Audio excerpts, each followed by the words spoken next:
You know what I hate? When I want to have a cheat day and just indulge in some store-bought treats like any normal human being.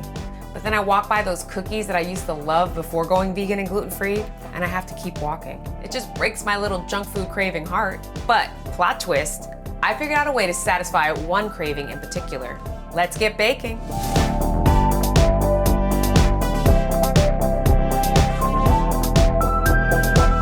Today I want to share with you my recipe for nutter butter cookie knockoffs.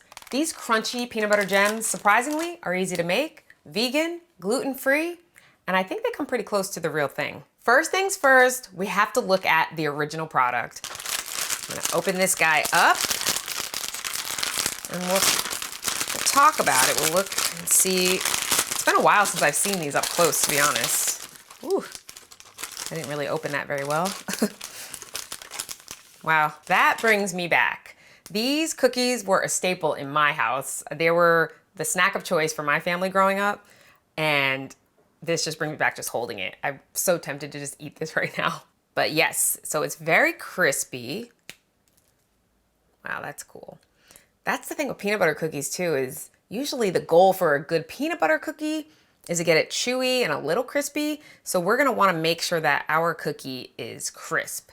And then that filling, it's not very thick, it's super thin. And it really just looks like a peanut butter, maybe powdered sugar blend. But let me just put that aside. So another interesting thing, as I was looking at this package after I purchased it, technically this could be probably considered a vegan product.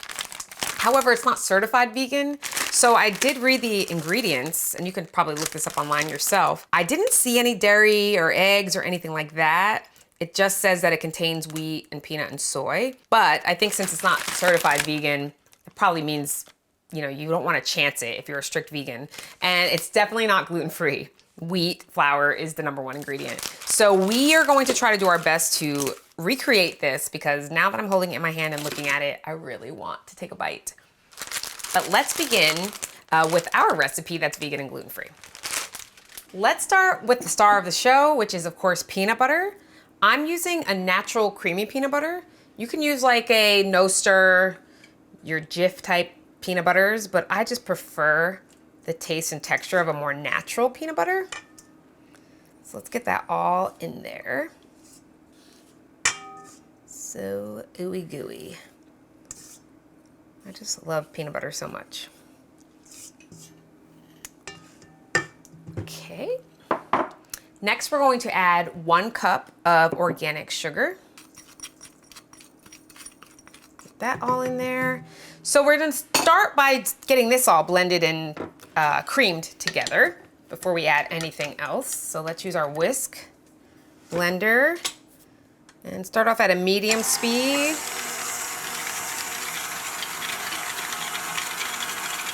And I'm gonna gradually just turn it up just a little bit. It's looking good, but of course, got some stuff sneaking on the sides here, so let's stop it. Scrape that down. We don't wanna lose any bit. Of course, using my handy dandy rubber spatula that I love. Let's blend that a little bit longer.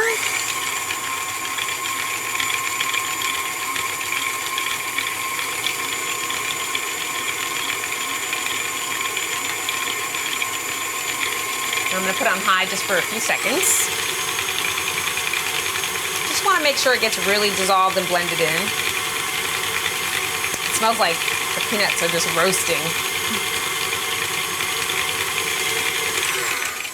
Okay, I think that is good. Let's add our wet ingredients next. I'm gonna start with 2 teaspoons of vanilla extract. I'm just gonna put that in directly this way.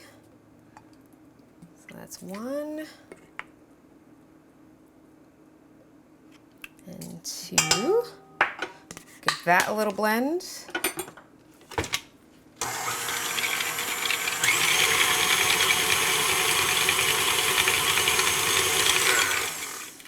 And then next we will add our plant milk. So for today's cookie, I'm going to use Silk cashew milk. I really like this cashew milk, and Silk brand is very accessible. You can pretty much find that at most grocery stores. I think I got this at Target. You can find it at Ralph's. And Any kind of plant milk will work. I just prefer the cashew for this cookie. And we're going to do 6 tablespoons that I'm just gonna put directly in here. 6 tablespoons of the cashew milk. That's 2. 3. Last one. Okay.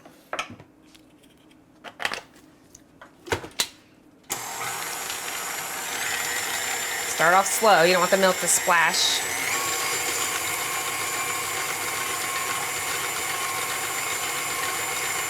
That's looking nice and creamy, but again, the sides are getting stuck, so let's just take a second, scrape that down so we don't lose anything.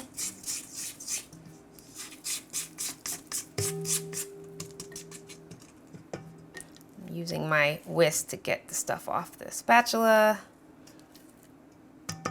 because why waste any of that goodness? Let's get that in there for a few more seconds. And then just for a few seconds on high. Okay, that looks great. So only a few more ingredients to go. I'm gonna switch this out because we're just gonna wanna stir this. You can stir directly using a spoon. I'm gonna use my paddle. Okay. So what we're gonna do is add our baking soda and our psyllium husk. The baking soda is a teaspoon and our psyllium husk is also a teaspoon, which is here. I don't know if you have watched any of my other episodes, but I do use psyllium husk in quite a few other recipes. It's this brand that I prefer is It's Just. I like it because it's just that. It's just psyllium husk, there's no other additives. And psyllium husk, if you don't know, it's a soluble fiber. Comes from like a shrub-like herb, so it's pretty natural, and it's used in a lot of gluten-free baking because it helps bind, gives it a little softness. So these are gonna go great with the peanut butter cookies here. So again, 1 teaspoon of the psyllium husk and 1 teaspoon of the baking soda. It just goes right in. And our last ingredient is our gluten-free flour. This is 1 cup of gluten-free all-purpose blend. I'm using Bob's Red Mill, it's my personal favorite. Any kind of gluten-free blend, as long as it's all-purpose, should work. Just get that all scattered in there. Make sure we get it all. You know what, I'm just gonna use this. Make some room. And again, you could just stir, like I said, with a spoon, but I'm gonna use my paddle attachment here because I just love it. Start off slow.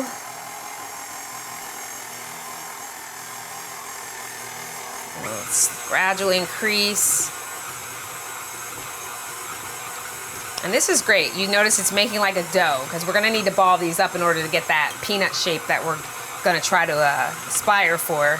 So we want this to be clumpy and thick. Let's go ahead and go a little faster. And I think that's it. There's no need to really overmix it too much. It blended pretty quickly together. Look how thick that is. It's just slowly falling off. Yes, that is perfect. The next step is to get everything onto a parchment paper. Now you may have noticed I don't have a pan here. That's because before we put it on the pan, we're going to want to roll this out to get it flat. So let's start with just getting a little bit of flour on here just to ensure that things don't stick. And I'm using gloves because we're gonna have to ball this up. And I want to make little balls. Let's see, maybe even smaller than that. So something like a little bit larger than a marble. And let's just put that there. And we're going to double them up like little snowmen.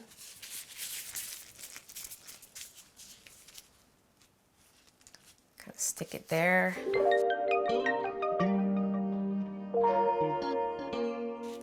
And leave enough space in between here.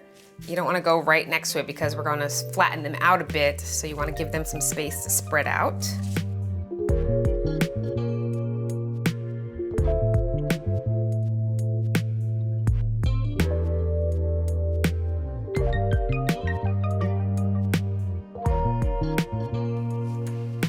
Alrighty, so We have our cute little peanut butter snowman here. This will make, what, got 1, 2, 3, 4 cookies. We have a lot more dough than that left, so I could make a lot more cookies, but for now we're gonna just start with this. So let me put this aside. And then I'm gonna just dust again with just a little bit of flour because we're gonna put parchment paper on top to help us flatten these out so we don't have to use our hands, and we want as even of a cookie as we can get. And the reason we're doing this is because peanut butter cookies, you usually want that crispy and chewy combination, but for these cookies, we want them to be really crisp.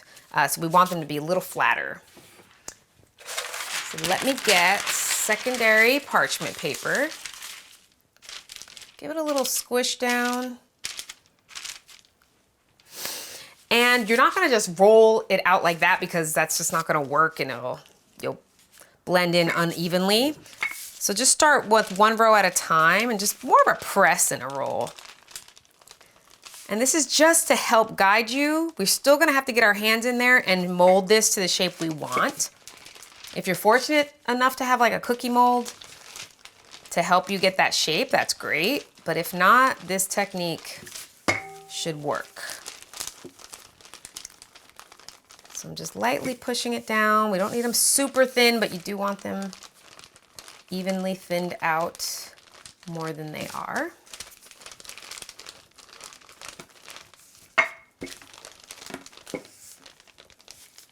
And because we did 2 balls, we're getting a little bit of that hourglass shape.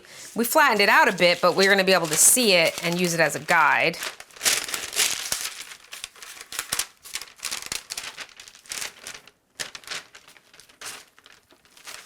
All right. Add a little here because I lost a little. So I'm gonna go in there where I see that little indentation. I'm just gonna exaggerate it some more. Get my peanut shape.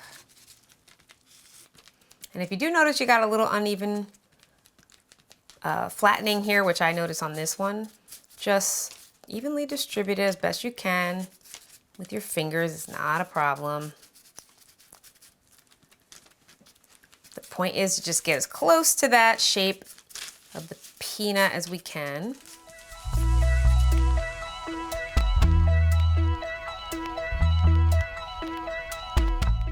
All right, these are ready to go on the pan now, but we have one more step to really try to achieve that iconic look of the Nutter Butter cookie.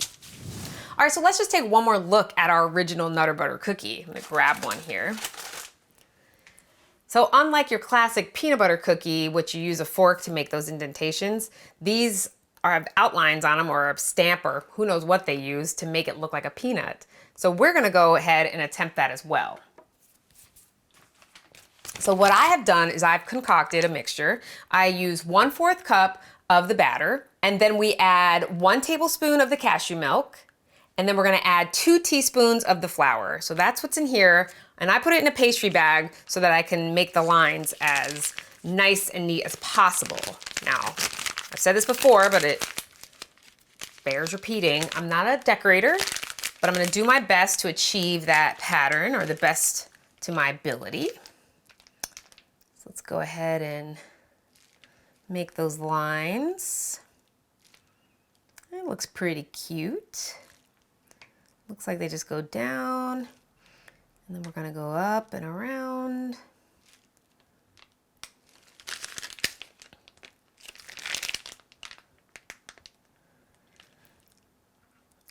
And I'm not trying to sell these cookies as if they are really Nabisco cookies, so if they look a little homemade and a little rustic, that is okay with me. The idea is just to get as close as possible to these delicious classic cookies.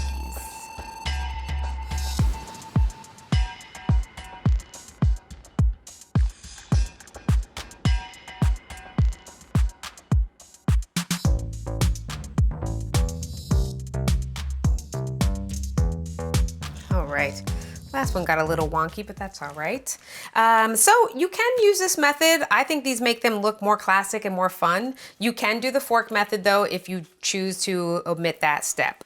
So these are ready to go into the oven. I'm gonna bake them at 350 for about 15 to 20 minutes. I would start checking them at 15 minutes just to make sure they're not burning. You want them just golden brown so that they get nice and crisp.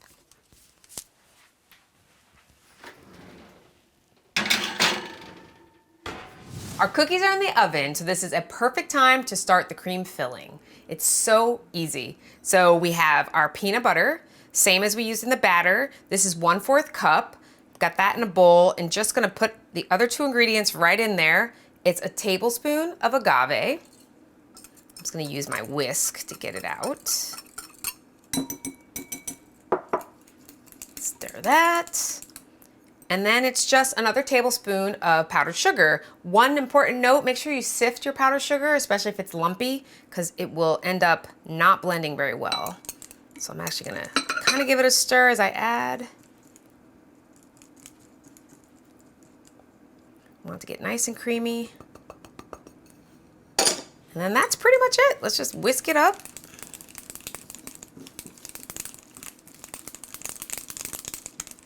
It's nice and thick. Super sweet. I just want to get a stick of chocolate, dip it in there and eat it. All right, so this is a perfect texture. The only thing I may do is put this in the fridge for just 10 minutes just to make sure it sets up a bit, since I did use natural peanut butter and all those oils are making it very soft. So I'm gonna put it in there just to get it a little firm before we put it on the cookie. All right, these look super cute. I think for homemade cookies, they look really close to the Nutter Butter Originals. So the next thing we do is we just have to wait till it cools and then we can add our cream filling. These are cooled, ready to go.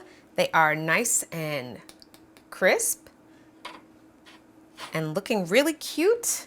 So we don't need too much cream. We have that filling that we made earlier. Just give it a quick stir. It's nice and thick enough to just spread on. So let's just take one cookie here. Don't go too heavy because the originals don't have too much cream in them, so you don't need to overstuff these unless you really want to. Just enough to cover them. And let's find a nice little match. Cute. Get the rest of these.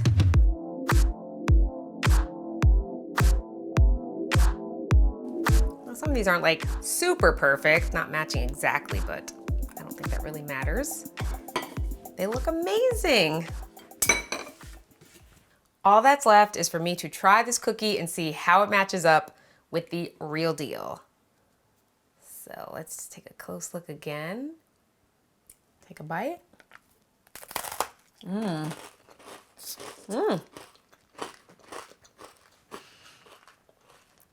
Honestly, I'm not just saying this. It's pretty perfect. The cookie is nice and crisp. The inside, the filling, I'm surprised too, it didn't like squeeze all out, which was what I was afraid of. Perfectly intact, perfectly proportioned.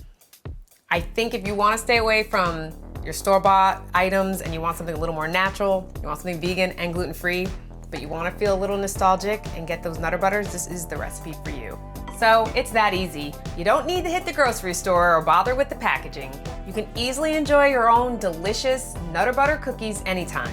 Let me know if you make these cookies, and don't forget to hit that subscribe button below. Your support helps me bring you more recipes and tips like this. Thank you so much. See ya.